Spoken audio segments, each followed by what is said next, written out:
A honra é nossa.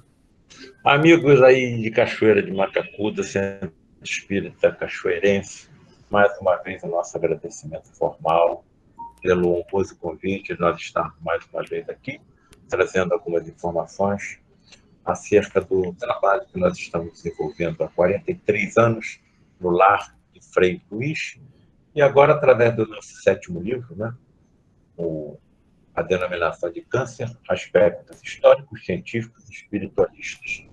Bem, esse livro já é o sétimo que nós estamos escrevendo. Perceba que estão saindo um livro por ano. Bem, tem uma explicação lógica para isso.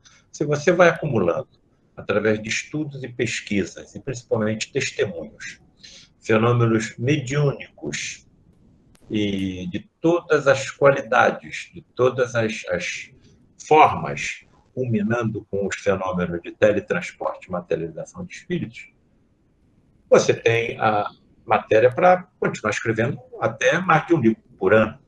O problema é que você tem que pesquisar, você tem que fazer colocações de referências bibliográficas, você tem que ter muito cuidado com aquilo que você escreve, se as pessoas que vão ler o que você escreve vão compreender o que você está escrevendo. Então, é uma tarefa assim, muito difícil, muito profunda, escrever livros. Eu nunca pensei em escrever livro nenhum, mas o tamanho foi a quantidade de informações que foram colocadas nos meus ombros, que eu me senti, num determinado momento, na obrigação de transmitir aos interessados, de transmitir, principalmente, a classe a que eu pertenço, a classe médica, na qual 80% dos meus colegas não acreditam em nada além da matéria palpável, as informações que me foram colocadas. E se eu não tivesse escrito livro nenhum, eu acho que hoje eu não estaria aqui com vocês. Então, me parece que isso está dentro de um planejamento. Então, Câncer, aspectos históricos espiritualistas, é o sétimo. E eu acho que essa história não vai parar, porque eu já estou praticamente concluído o nosso oitavo livro, Fenômenos de Transporte e Materialização de Espíritos. Estou pensando, talvez, em 2022, nós trabalharmos em outra vertente, inteligência artificial e mediunidade. O que está me fazendo pensar nisso é a evolução da genética. A nossa genética está cada vez mais sendo assim decifrada. Aux input mode. The Bluetooth device is ready to pair. Alô? Alô? Alô? Tudo bem? Estamos ouvindo isso. Às vezes entra alguém com áudio ligado, mas eu estou desativando aqui, tá bom? Sem problema, sem problema. Então, eu acho que essa genética moralmente acelerada pode aumentar o número de médiums na humanidade. Nós estamos aproximadamente 7%. Mas uma genética comandada por uma artificial com os cuidados morais, com os cuidados éticos, que certamente acontecerá no futuro, pode ser que aumente o número de médiums na humanidade, porque a mediunidade, até onde eu estou entendendo, está incrustada no nosso ADN. Nós precisamos apenas de 2% do ADN para compor um corpo igual ao nosso. Para que os outros, então, 98%? Os geneticistas estão dizendo que a nossa evolução como espécie humana não cessou e que, à medida que essa evolução continuar, novos sentidos serão desenvolvidos nos nossos corpos. Será que eles estão, até sem saber, se referindo à sensibilidade mediúnica? Talvez. Bem, o que me empurrou na direção do câncer, eu coloco como base essas três personalidades. Frei Luís, Mário Cresch, o pai da cancerologia no país, e o Frederick von Stein, que eu cito em todos os meus livros. Um cirurgião alemão, curiosamente, Frederick alemão, Frei Luís alemão e Mário Cresch, filho de alemães. Mais uma vez eu fico pensando, puxa, será que tem alguma relação, os três, dois alemães e um filho de alemão, com o trabalho que nós estamos realizando? Então, são essas três personalidades que me empurraram na direção do câncer. Eu sou cirurgião, tenho 4 especialidades cirúrgicas. Tenho 46 anos de estrada. A maior parte dos pacientes que eu opero são cancerosos. A maior parte dos pacientes que eu operei na atual existência como cirurgião são cancerosos. E hoje a minha convicção, inabalável, é que grande parte dos pacientes que apresentam essa doença, ela não tem origem no corpo físico. Então, nós como médicos, não somente no câncer, mas em muitas outras doenças, estamos cuidando dos efeitos, sem conhecer as causas. E tudo isso vai ser discutido nos simpósios, nos seminários, nas sessões clínicas, nos congressos médicos do futuro, porque isso é uma questão de tempo. Nada existe oculto que não seja um dia revelado. Então, como a ciência não para, está numa velocidade vertiginosa, principalmente no século XX e no século XXI, que mais cedo ou mais tarde, todas as verdades trazidas pelo espiritismo kardecista cristão, com base na ciência, serão reveladas pela ciência. E aí, com uma tecnologia tão sensível que poderá detectar, por exemplo, a energia espiritual, e principalmente na continuidade dessa energia após o fenômeno natural da morte, você vai matar quem se não existe morte? Bom, então eu acho que nesse momento está tudo na mão da ciência, porque as nossas religiões foram até onde poderiam ter ido. Então, agora, o que nos resta? A aproximação entre essas duas vertentes que comandam a humanidade, as religiões e a ciência.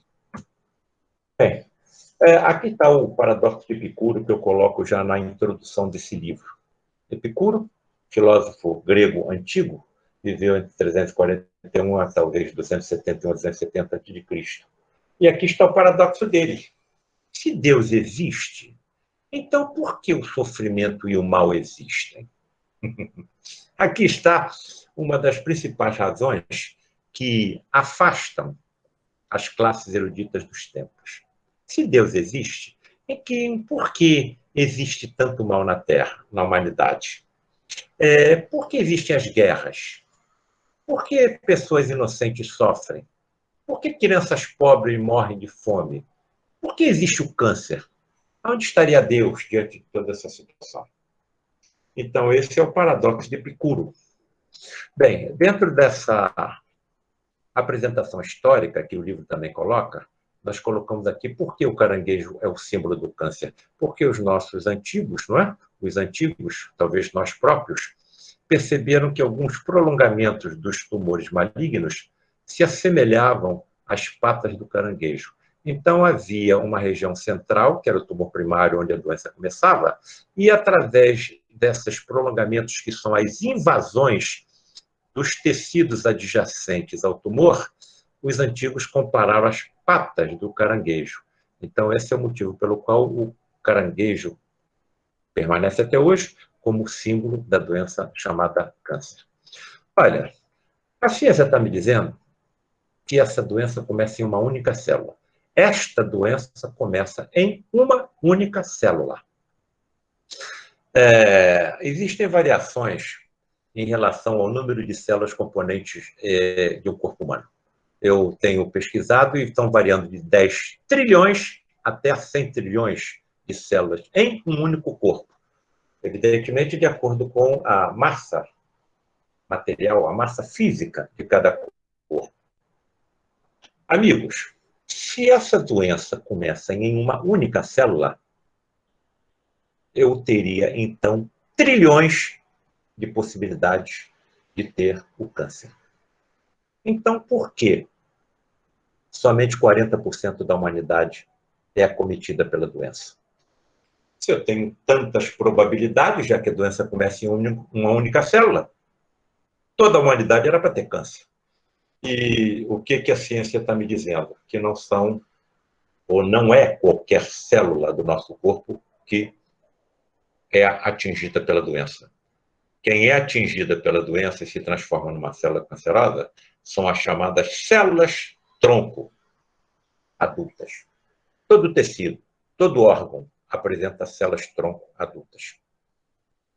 Olha, eu vou pegar um órgão ou um tecido do corpo humano para que nós entendamos exatamente por que essas células chamadas tronco adultas são as que se colocam na posição mais adequada para sofrer a transformação maligna cancerosa.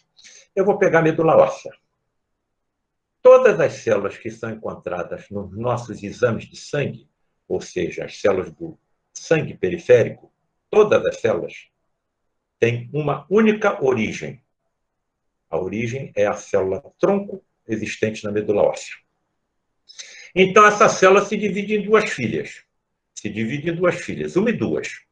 E vão sofrendo o que nós chamamos em medicina uma diferenciação, até que todas as células do nosso sangue periférico sejam formadas. Mas há um detalhe nessa história. Somente uma das duas células filhas originadas da célula tronco adultas da medula óssea é que vai dar formação, que vai dar origem a todas as células que estão no nosso sangue periférico. Enquanto que a segunda célula filha, originária da célula tronco adulta, retorna e continua sendo uma célula adulta tronco. Então, esta célula adulta tronco tem tempo para acumular as mutações que levam à sua transformação maligna. Eu troco de estômago a cada 3 a 5 dias. Então, as células do meu estômago, da periferia do meu estômago, elas não têm tempo para acumular as mutações que levam à transformação cancerosa. Mas a célula tronco que está no meu estômago, sim.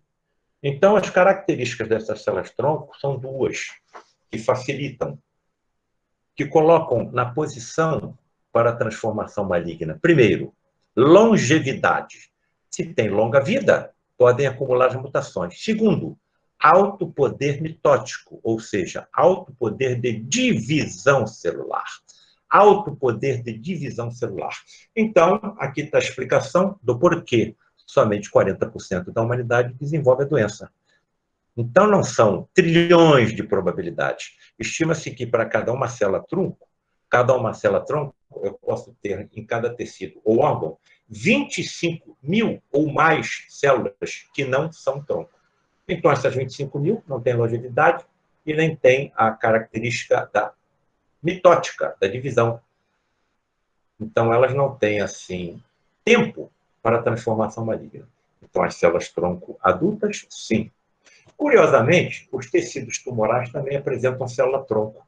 Então, na hora que eu for tratar um paciente com câncer, se eu não conseguir eliminar a célula-tronco ou as células-tronco tumorais, eu não vou conseguir curar o paciente. Então, essa célula-tronco pode ser eliminada pela radioterapia, pode ser eliminada pela quimioterapia, pode ser eliminada pela imunoterapia, que ganha cada vez mais força dentro da classe médica que cuida do assunto, e pode ser eliminada pelo cirurgião. Mas se as células-tronco tumorais não forem eliminadas, não vamos conseguir curar a doença. E são células-tronco tumorais que também são as principais responsáveis pelas metástases, porque apresentam resistência para se deslocar, se desprender do tumor primário e atingir longas distâncias. O que mata o paciente com câncer não é a localização primária do tumor. A paciente com câncer de mama não morre porque o câncer está na mama. Morre porque ele pode metastizar para o cérebro, para o pulmão, para o fígado, para os ossos, que é o principal sítio metastático do câncer da mama, e daí por diante. Daí a importância da detecção do diagnóstico precoce da doença. Precoce da doença, antes que as metástases tenham se instalado. Outra característica também muito curiosa dessa doença é que, num determinado momento, em que uma célula dá 2, dá 4, dá 8, dá 16, dá 32, e atingem, atenção, hein? 1 milhão de células, 1 milhão de células, esse tumor pode sobreviver não às custas de uma irrigação direta de vasos sanguíneos, levando oxigênio e nutrientes. Eles recebem, assim, uma nutrição através da chamada difusão. Aqui nós temos um vaso sanguíneo. Veja a distância desse vaso sanguíneo para um tumor com 1 milhão de células. Como é que essas células recebem oxigênio e nutrientes? Porque os oxigênios e os nutrientes saem do vaso sanguíneo, migram na direção do tumor e nutrem essas células. Evidentemente, as células da periferia levarão vantagem sobre as células do centro do tumor, porque serão primeiramente alcançadas pelo oxigênio e pelos nutrientes. Mas isso leva a sofrimento das células do centro do tumor. E aí acontece uma coisa fantástica, fantástica. Essas células começam a emitir substâncias químicas chamadas fatores de angiogênese tumoral, ou seja, substâncias químicas que estimulam os vasos sanguíneos a crescerem na direção do tumor. E quando esse tumor é alcançado por essa nova vascularização, com uma quantidade enorme de oxigênio e nutrientes, os tumores entram numa vertiginosa velocidade de crescimento e se metastizam para qualquer região do organismo, porque estão nutridos por oxigênio e nutrientes, e os vasos sanguíneos e também linfáticos servem de estradas através das quais as células que se desprendem desse tumor possam alcançar outros órgãos mais ou menos distantes do foco primário.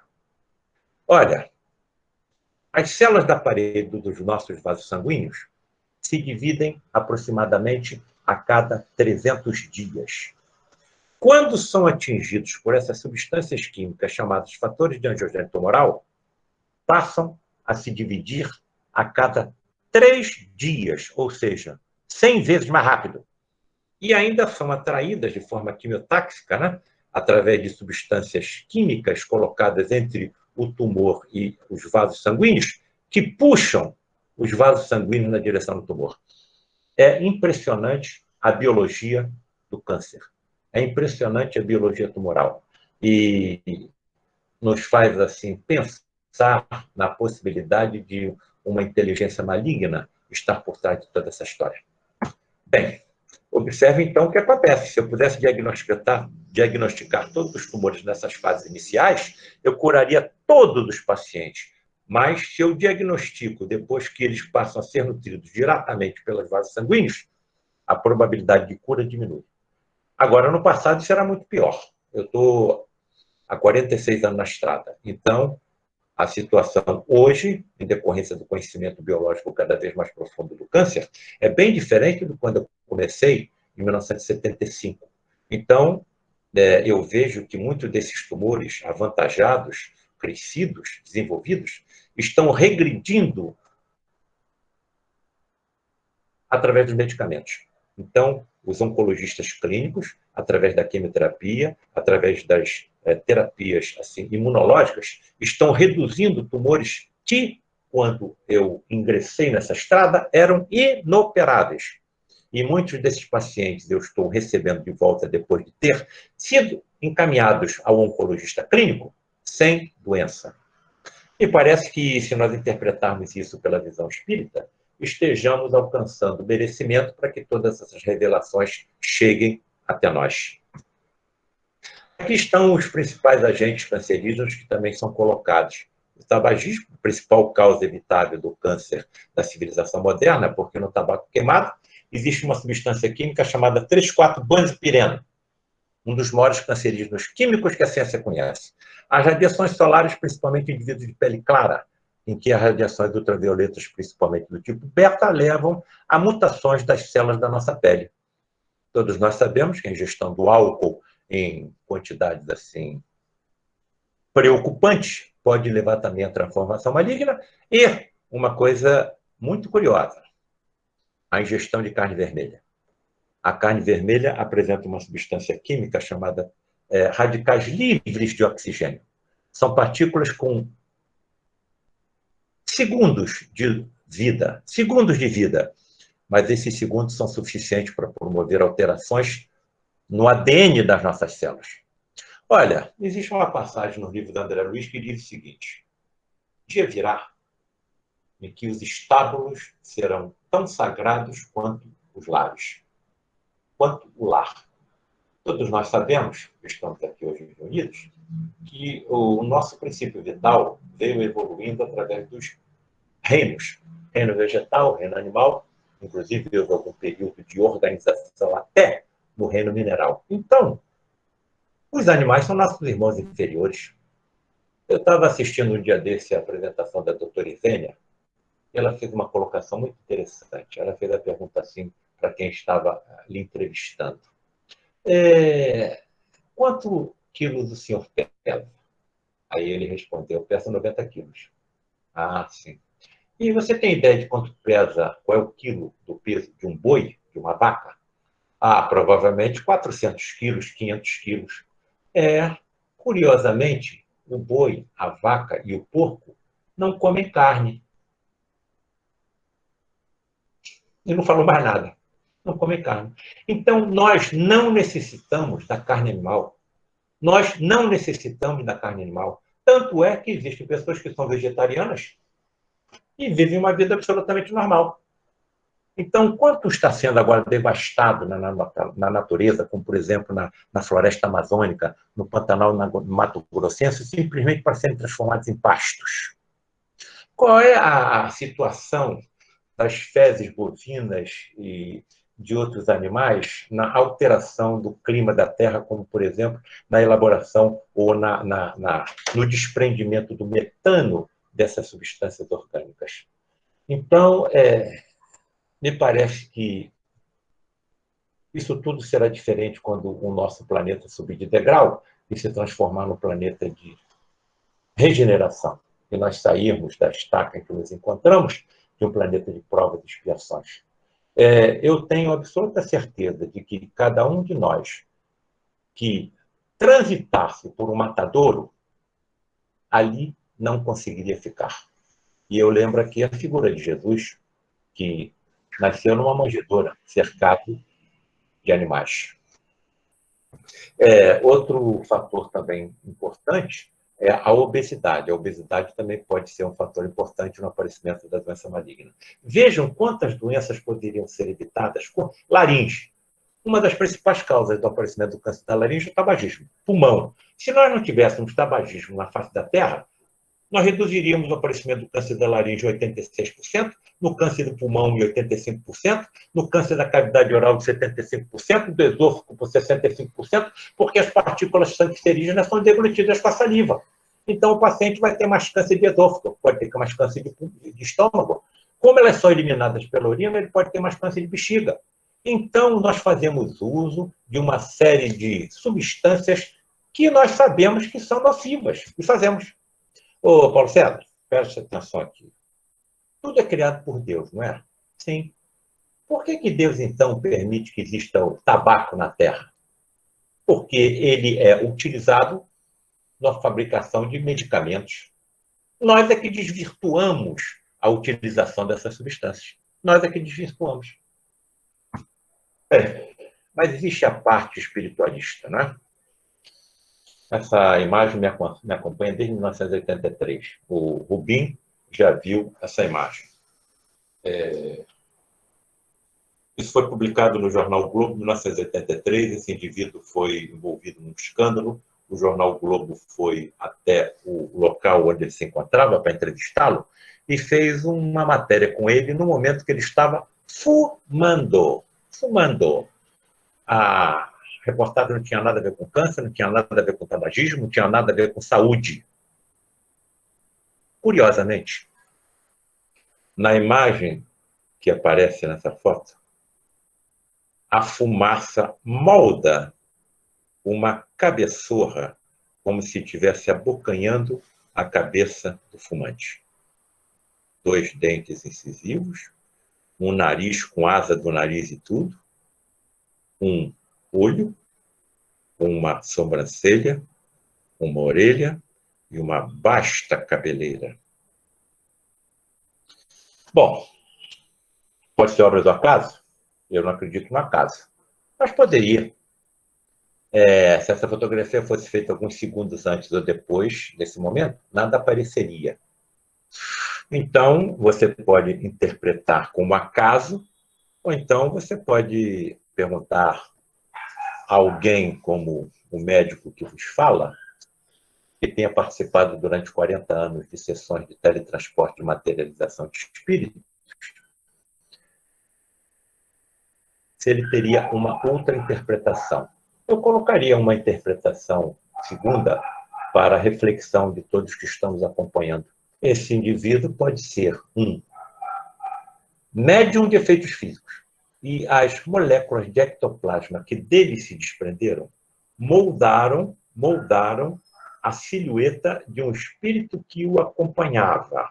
E a fumaça do cigarro, cuidadosamente, moldou a silhueta desse espírito, nosso irmão, e podemos dizer, talvez, um espírito obsessor? Sim. E aí vem a interpretação espiritualista. Do lado de lá eu não vou ter nicotina, que é a substância do tabaco queimado que leva à dependência química.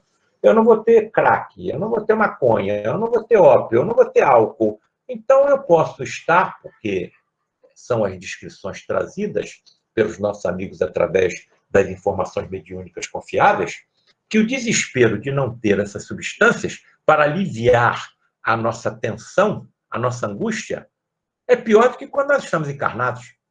Então, qual é a solução que eles encontram para aliviar essa tensão? Se aproximam de nós e sugerem. Experimenta. Entra. Principalmente dos jovens. E quando nós aceitamos essa sugestão, eles, estando ao nosso lado, porque o semelhante acompanha o semelhante, se aproveitam dos fluidos que se desprendem das substâncias toxicomaníacas que nós utilizamos, e esses fluidos, de alguma forma, aliviam a sua angústia, a sua aflição. Então, vejam que quanto poderia ser evitado em forma de doença caso o tabagismo fosse eliminado da face da Terra. Eu não sou contra o tabagista, eu sou contra o tabagismo. Diante de tudo que eu vi como cirurgião oncológico, ao longo de 46 anos de estrada. Bem, mais uma informação científica sobre essa doença. Imaginemos uma trípode. A trípode é um banco com 3 pernas. Se tiver uma, o banco cai. Se tiver 2, o banco cai. Se não tiver nenhuma, não tem banco. Então, o câncer pode ser interpretado, pode ser comparado a uma trípode. Quais são as 3 pernas do banco, ou uma trípode, chamado câncer? Primeiro, os oncogenes. Quando esses genes trabalham, normalmente são chamados de proto-oncogenes.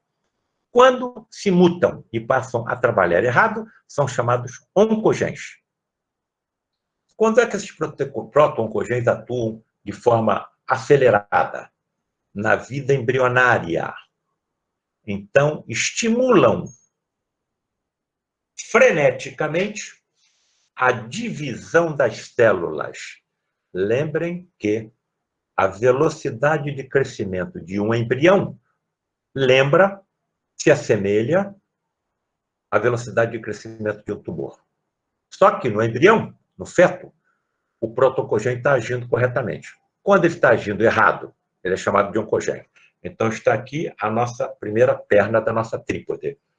Um oncogene ativado, erradamente ativado. Bem, nós nascemos, crescemos com os proto-oncogenes funcionando, e aí chega um momento que nós vamos parar de crescer. Entra, então, em jogo um segundo grupo de genes, chamados genes repressores, que atuam contra a ação dos proto-oncogenes. Então, para que eu tenha um tumor, eu vou precisar de um oncogene ativado e um gene repressor desativado. Porque se o gene repressor estiver funcionando, inibindo a ação do oncogene, o tumor não vai se desenvolver. Mas eu preciso de uma terceira perna para que o banco não caia, o sistema imunológico. Todos nós, não se assusta com o que eu vou falar, todos nós temos células cancerosas circulantes. Por que nós não temos o tumor? Porque o nosso sistema imunológico as detecta e as destrói. E esse sistema imunológico pode ser sensível até a um trauma psíquico. Então, hoje, quando eu faço uma indicação de uma mastectomia, da remoção de uma mama, porque a paciente está com câncer na mama, eu sempre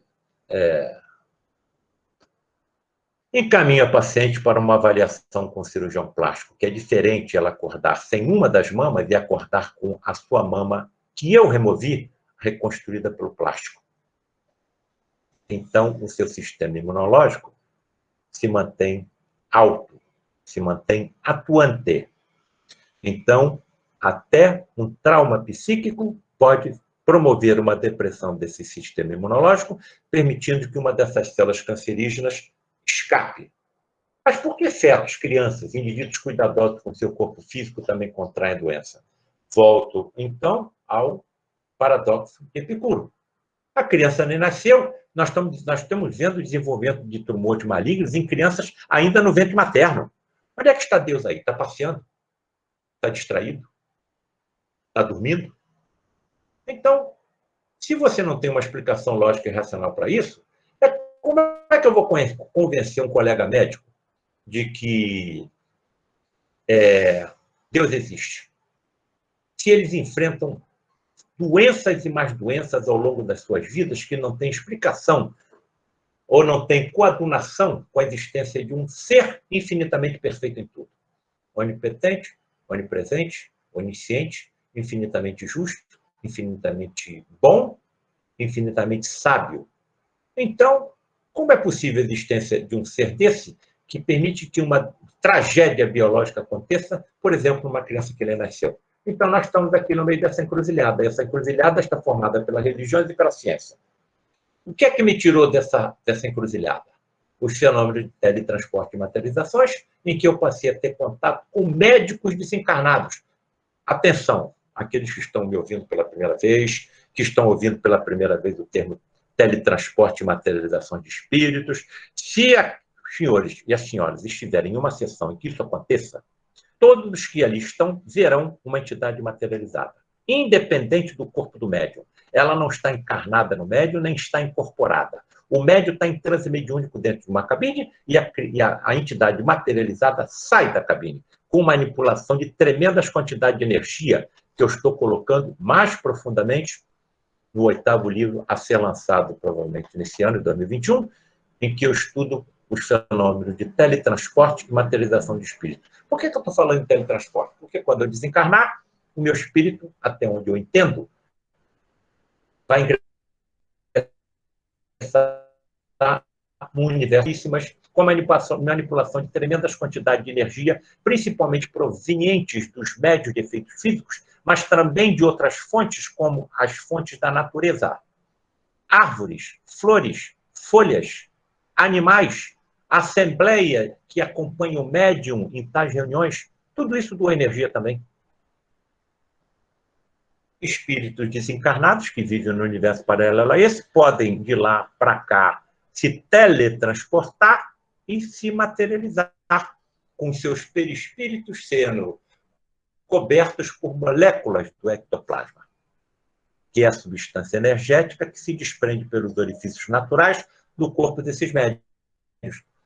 O que me levou a sair dessa encruzilhada? 40 anos de participação em tais encontros com teletransporte e materialização de colegas médicos desencarnados, com os quais eu pude confabular, pude receber informações de como continuam atuando, como são capazes de nos ajudar na nossa labuta como médicos encarnados na Terra, trazendo com eles materializados, inclusive, equipamentos de terapia completamente desconhecidos da nossa ciência e que são utilizados nos pacientes graves que levávamos aos seus cuidados, principalmente cancerosos, que a nossa medicina pouco pode ajudar. Como o acaso não existe, a área que eu mais atuo.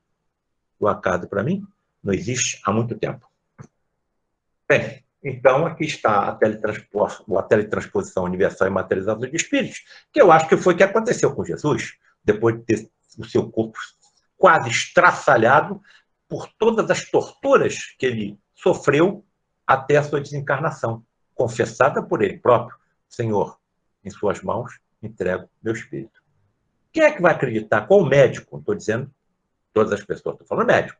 Qual é o médico que vai acreditar em uma ressurreição depois de 3 dias de um corpo quase estraçalhado pelas torturas recebidas pelo corpo de Jesus? E ainda ter o seu corpo colocado em uma gruta hermeticamente fechada durante 3 dias no deserto. Então, o que acredito que tenha acontecido foi uma teletransposição do seu espírito e a materialização, porque energia não faltou. Aliás, numa das reuniões que nós estávamos colaborando, eu estava sentado ao lado de um dos pacientes que estava sendo tratado pelo Frederic von Stein. E eu estava escrevendo o meu primeiro livro, A Face Oculta na Medicina, e estava cuidadosamente, quer dizer, exatamente elaborando qual capítulo? Ectoplasma. E estava colocando que as formas que achamos que existem dessa energia. E o Frederic, cuidando do paciente, ninguém sabia que eu estava escrevendo livro nenhum, sem se descuidar do que estava fazendo, disse o seguinte: Paulo César, o ectoplasma que Jesus utilizava era diferente do que nós utilizávamos. Aí eu ousei fazer uma pergunta. Mas era ectoplasma, Frederic? Sim, mas diferente do que nós utilizamos aqui. Era um ectoplasma que vinha direto do Pai Celestial. Então ele poderia se materializar até a luz do dia. Até sob o sol ardente. Uma das principais condições para que tais fenômenos aconteçam é a ausência de luz, porque os fótons da luz artificial e material afetam o ectoplasma. Então, para você, como é que você vai ver uma entidade materializada no escuro? Porque quando ela sai da cabine, ela vem apresentando bioluminescência, ou seja, produção de luz por um ser vivo. Então, todo mundo vê.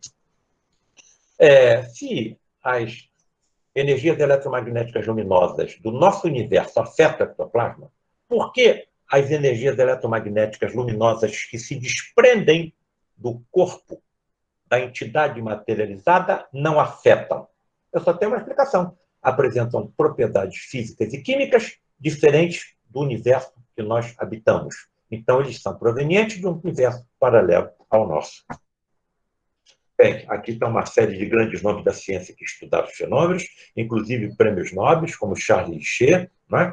e grandes nomes como William Crookes. Eu sempre coloco nesse grupo Luiz da Rocha Lima, o maior homem que eu conheci na vida, que profundo estudioso dos fenômenos mediúnicos, principalmente os de materializações, Alex Carrel, outro prêmio Nobel, César Lombroso, pai da medicina forense e judicial. Então, se eu tivesse uma tela maior, eu vou colocar muitos outros nomes da ciência que estudaram, pesquisaram e testemunharam tais fenômenos e concluíram que são verídicos, embora não possamos entender exatamente como acontece. Aqui está uma fotografia mostrando o tal fluido energético ectoplasma se desprendendo principalmente pela boca e pelo nariz do médium, como se fossem teias de aranha. Isso está presente em todo ser vivo e só questão de tempo. A ciência comprovará a sua existência. Aqui está o Frederic materializado, tanto está materializado que impressionou uma chapa fotográfica, às custas da mediunidade desse médium Gilberto Arruda, que no dia 19 de junho de 2015 teve a sua casa invadida, foi torturado e assassinado dentro do lar de Frei Luís. Vejam a sina desses homens e mulheres que trouxeram tantas informações preciosas ao longo da humanidade. Bem, o livro A Face Oculta na Medicina, em que eu coloco diálogos entre o amigo que vos fala e esses colegas, e uma das perguntas que eu fiz, como correlacionar o câncer com as doenças da infância? Pergunta em decorrência de uma criança de 6 meses de idade. 6 meses de idade, apresentando um tumor altamente maligno do pescoço. Só pode ser feita uma traqueostomia, abertura da traqueia, para a criança não morrer sufocada. Por isso eu fiz a pergunta, Frederico, como correlacionar a existência de Deus com as doenças da infância? Esse tumor já era visível na tomografia computadorizada da mãe grávida. Então, uma doença altamente maligna se desenvolveu antes da criança nascer. Se ela não tinha nascido, fez mal a quem? E essa foi a resposta que ele me deu. Entenda os tumores como aspiradores das impurezas do espírito e tudo se esclarecerá. Só o espiritismo pode explicar isso. Então, não é Deus que me faz passar pelos sofrimentos que eu passo. Eu estou colhendo aquilo que eu plantei em vidas passadas. Então, de acordo com as informações trazidas desde meados do século XIX, Allan Kardec, a justiça penal da vida futura, eu vou colher o que eu estou plantando hoje. Assim como eu estou colhendo hoje aquilo que eu plantei ontem. Tu planta o que quiser, só que a colheita é obrigatória. Então, o que eu fiz ontem? Então, os tumores funcionam como aspiradores das impurezas do espírito e a correção das deformidades provocadas por mim em vidas passadas no meu perispírito. E essas deformidades podem ser tão profundas, que talvez eu não consiga encarnar em um corpo físico igual ao que eu tenho hoje. Então, está na reencarnação, com comprovação científica, a salvação da humanidade. Não é a primeira vez que eu estou aqui, nem vai ser a última. Quantas nações eu habitei? Quantos idiomas falei? Quantos regimes governamentais eu participei? Quantas correntes religiosas? Quantas famílias?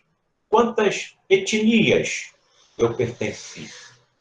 Eu posso retornar como homem, eu posso retornar como mulher. Então, aqui está a solução para todas as incongruências, para todas as intolerâncias, para todas as guerras, para todas as insatisfações. Se eu sou judeu hoje, pode ser palestino amanhã. Se eu sou palestino hoje, posso ser judeu amanhã. Então, eu vou me tornar assim,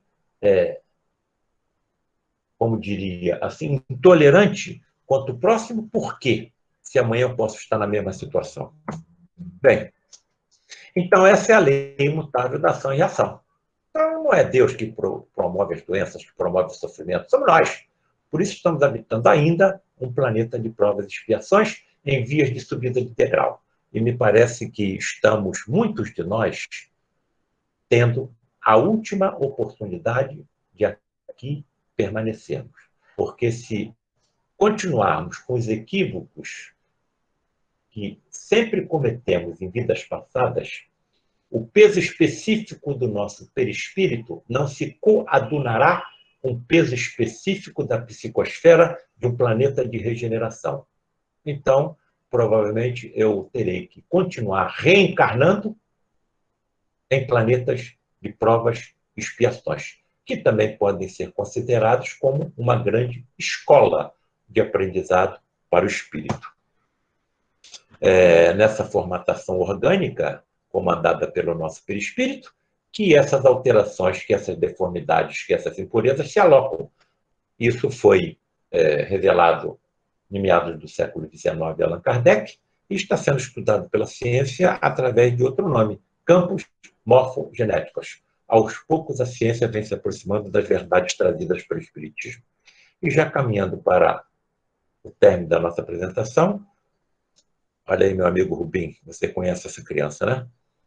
A minha neta Isabela, que quando a minha nora estava por 3 para 4 meses de gravidez, foi picada pelo mosquito da Zika, e a minha neta nasceu com microcefalia.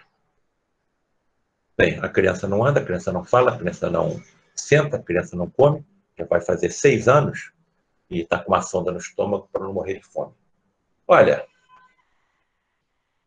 eu acho que eu não posso afirmar que o Espiritismo seja a religião do futuro. Mas eu acho que todas as religiões vão precisar do Espiritismo. Qual seria a resposta que um líder religioso que não aceita a reencarnação me daria se eu pedisse uma explicação para uma tragédia biológica tão exata quanto essa? Entram em jogo 4 seres vivos. Um vírus, um inseto, uma gestante e um feto. O vírus entra no mosquito, o mosquito pica a gestante, lança o vírus na corrente sanguínea, ele atravessa a placenta e ingressa no feto. Entre bilhões de células o vírus vai exatamente nas células tronconeuronais do cérebro da criança. Absorve energia e a criança não pode produzir todos os neurônios que são necessários para a organização do seu cérebro. É de uma precisão impressionante. Bom, tem outro lado dessa história. Pesquisadores lá da USP pensaram o seguinte: se esses vírus atacam células tronconeuronais, e se existem células-tronco tumorais, que, por exemplo, fazem parte de tumores malignos que acometem cérebro de crianças, o que aconteceria se nós injetássemos esse vírus em crianças com esses tumores? Bom, pegaram ratos, implantaram tumores malignos que acometem cérebro de criança nos ratos.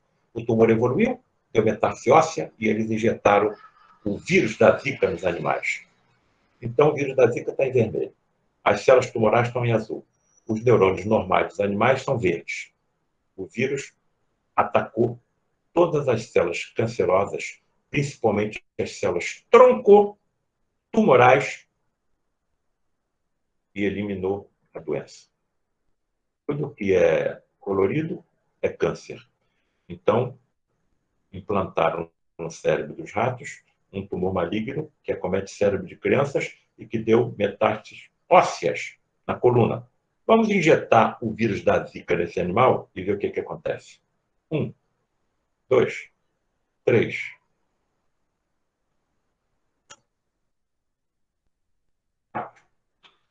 Por 5. A doença desapareceu completamente. Só o espiritismo pode explicar uma situação dessa. Estão em andamento as pesquisas em humanos e todos nós estamos ansiosos aguardando os resultados. Bem, existe uma outra forma de câncer também chamado câncer hereditário. Por exemplo, ele pode acometer o estômago. Câncer hereditário no estômago, pelo amor de Deus. Câncer que acomete uma família de forma passando de tataravô para bisavô, de bisavô para avô, de avô para filho, de filho para neto. Meu Deus do céu. Olha o paradoxo de Epicuro novamente. Então, foi descrito um câncer gástrico hereditário em 1964 em 3 famílias do povo maori da Nova Zelândia. Esse câncer gástrico hereditário responde só por 1 a 3% de todos os cânceres do estômago. Apresenta uma mutação de um gene CDH1. Não vou entrar em muitos detalhes para não confundir aí a apresentação, que foi identificado em 1998. Idade média do diagnóstico, 38 anos. Então, um câncer de estômago que acomete indivíduos jovens. E foi descrito até em crianças de 16 anos. Aqui está a principal proteína que está alterada nessas células do estômago que se transformam em malignas. Parece um cabo de guarda-chuva. Aqui você tem uma célula, aqui tem outra. Milhares de cabos de guarda-chuva partem das duas e se encaixam uns nos outros. Olha, forma uma paliçada, uma barreira tão forte que nem água passa. Passa através das células, mas não passa entre as células. Essa doença, esse câncer hereditário, afeta essa proteína através do gene que ele muta. E aí, os cabos de guarda-chuva não se formam ou se formam de maneira errada, se desprendem.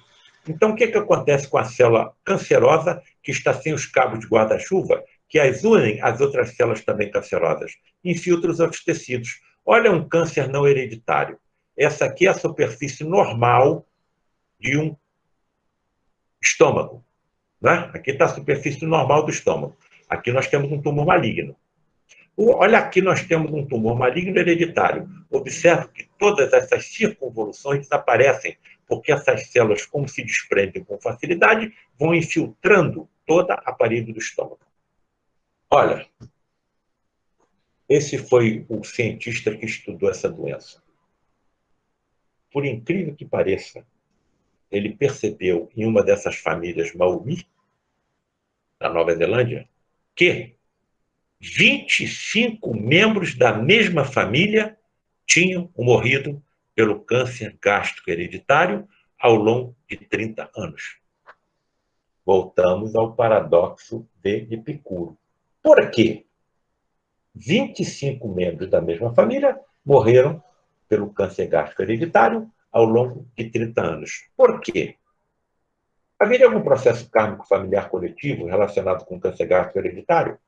Olha, toda vez que eu estou... Isso acontece com frequência.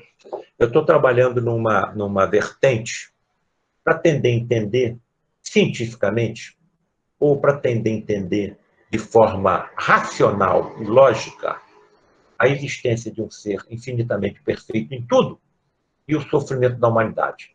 Claro que a minha maior vertente de raciocínio é o câncer. E toda vez que eu estou, às vezes, assim, meditando, pensando, alguma coisa eclode à minha frente. Eu estava pensando, será que tem algum processo kármico que está cometendo essa mesma família? O que essa mesma família teria feito ao longo de encarnações múltiplas que estariam levando ao aparecimento de uma doença tão grave, acometendo 25 membros da mesma família? Bom, deixa eu sair da frente do computador e deixa eu botar a cabeça no travesseiro para descansar um pouquinho. Então, eu vou ligar a televisão e vou me distrair um pouco. Depois eu volto a meditar, a ter reflexões sobre isto que eu estou estudando. Aí boto a cabeça no travesseiro, ligo a televisão e aparece o anúncio desse filme, O Poderoso Chefão. Meu Deus, será que isso é coincidência? Existem famílias que se dedicam ao crime organizado de gerações para gerações, através do jogo, do contrabando, do tráfico de drogas, dos assassinatos, das corrupções. Bom, aí liguei para 2 colegas, um médico médium, Luiz Augusto Queiroz, presidente do grupo Padre Pio, e um colega, um amigo, médium de efeitos físicos, Nelson Soares, também desenvolvido no Lar de Frei Luís. Amigos, eu estou escrevendo um livro assim, e estou estudando um câncer hereditário que ceifa dezenas de membros da mesma família, e, curiosamente, se colocou à minha frente esse filme, Poderoso Chefão. Vocês poderiam fazer alguma concentração aí com as suas entidades e depois me informarem se isso aí é uma coincidência ou se eu estou no caminho certo? Passaram alguns dias, os 2 me telefonaram. Eu não falei que tinha telefonado para um nem para o outro. Falei com um, independentemente, falei com o outro, sem dizer que já tinha telefonado para outro médium. Paulo César, siga em frente. Você está certo. Isso é um tipo familiar. Isso tudo vai ser estudado pelos médicos do futuro. Isso será estudado nas escolas de medicina do futuro, nos congressos médicos. Mais uma vez, nós estamos tratando de efeitos, não sabemos as causas. Bem, então, aqui está, no livro Pensamento e Vida, de Emmanuel, o que ele diz? Olha, egoísmo, cobiça, vaidade, orgulho, ciúme, despeito, prepotência, desespero, geram tensão psíquica, que levam a uma disfunção celular e uma depressão imunológica. Um dos 3 pés da minha trípode. Perceberam a importância do que nós estamos colocando nesses livros? Que está tendo, assim, uma atração pela curiosidade científica de muitos colegas?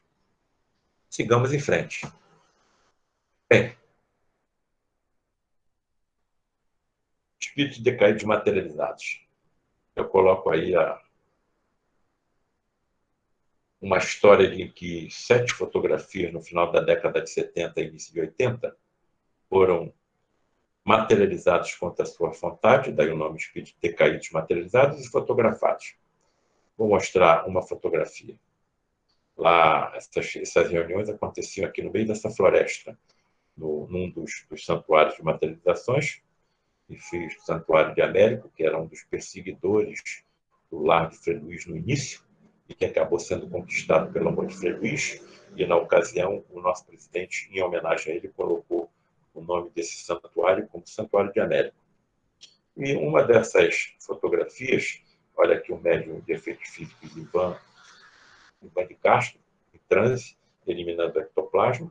Ali estava o seu leito, as cortinas eram fechadas, luzes apagadas, ficávamos em oração, com um fotógrafo profissional com a sua câmera armada na direção da porta da cabine. Aguardávamos um sinal, que era da cabine, um estalar de dedos, e quando ouvíamos esse estalar de dedos, o fotógrafo disparava o seu equipamento, naquele tempo eram os flashes, não é? E nós saímos ver o resultado no dia seguinte. Vou mostrar um desses resultados. Um espírito com esboço de olhos, mas com uma outra formação ocular no centro da sua fronte. Era um sexólatra, foi fotografado e materializado no dia 6 de outubro de 79. E eu indago, vejam que as dimensões dele são pequenas, como se acoplar o perispírito de uma entidade dessa num corpo humano igual ao nosso? Estariam aí as explicações lógicas e racionais para as deformações múltiplas que nós sabemos que acontecem em muitos seres humanos? Estaria aí a razão de uma aspiração das impurezas colocadas nesse perispírito pelos tumores malignos? E também uma outra fotografia de uma dessas entidades impressionantes, que foi um carrasco da Idade Média, que foi materializado contra a sua vontade e fotografado em 6 de julho de 1979. Como acoplar o perispírito de um espírito decaísse desse num corpo humano igual ao nosso? Depois que essa fotografia foi feita, o padre Isabel, um dos assistentes do lar de Frei Luís, chamou o presidente Luiz da Rocha Lima e disse o seguinte: olha, desde que esse espírito desencarnou, ele não consegue remover a roupa de carrasco porque ela está soldada no seu perispírito. E nós não podemos promover uma reencarnação desse espírito. Bem, se ele foi um carrasco da Idade Média, está padecendo assim há séculos, Nós estávamos conversando aí, antes do início da nossa apresentação, de um espírito com mais de 500 anos. E aí me parece que existem outras formas de nós raciocinarmos em relação a isso. Deve ter decepado aí centenas de cabeças, né?